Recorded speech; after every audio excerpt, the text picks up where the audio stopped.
के ऊपर हमला हुए को साल हो चुका है और जमात इस्लामी ने इस पर अपील की है कि सारा मुल्क जो है वो 12 बजे बाहर निकले और हमारे मज़लूम भाइयों के साथ इज़हार हमदर्दी करे, उनके साथ यकजहती का मुजाहरा करे।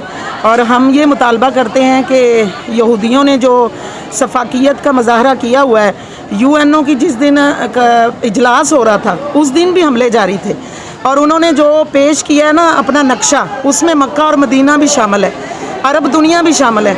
अगर मुसलमानों ने इसी तरह चुप सादी रखी ना तो फिर इसका बुरा होगा और सारी उम्मत मुसलमा इसकी लपेट में आएगी। हम उम्मत मुसलमा से और इस्लामी जो ब्लॉग्स हैं उनसे ये करते हैं अपील कि वो जो है ना हमारा साथ दें, यानी कि इसमें वो इस पे जो है उम्मत मुसलमान का के जागे, जिस तरह यहूदी जागे हैं। अमेरिका उनके पीछे लगा हुआ है, यानी कि यहूदियों की हम सरपरस्ती कर रहे हैं, फ्रांस सरपरस्ती कर रहा है, तो क्या उम्मत मुसलमान नहीं उनका साथ दे सकती? जमात इस्लामी पाकिस्तान ने हाफिज़ नईमुर्रहमान साहब की कॉल पर पूरे 7 अक्टूबर को 1 साल होने पर फ़लस्तीनियों के साथ इज़हार यकजहती का इज़हार करने के लिए पूरे मुल्क में कॉल दी है। उसके लिए मुख्तलिफ़ सियासी पार्टियों को भी इकट्ठा किया है, हुकूमत के अंदर जो लोग मौजूद हैं उनको भी इकट्ठा किया है।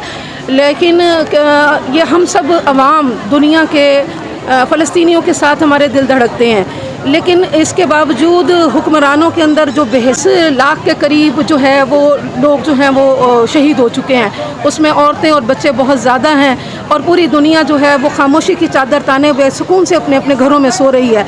इस वक्त हमारा मुस्लिम दुनिया के हुक्मरानों से ये मुतालबा है कि उठें, जागें और फ़लस्तीनियों का साथ दें, जंग बंदी करवाएँ और क़िबला अव्वल की हिफाजत के लिए अपना रोल प्ले करें। अस्सलाम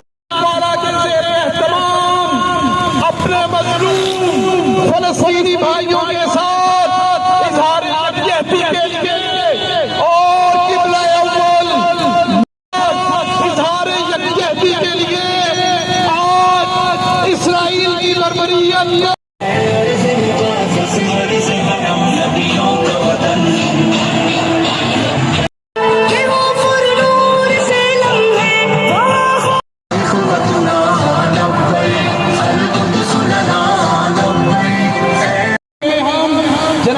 पहुंचेंगे।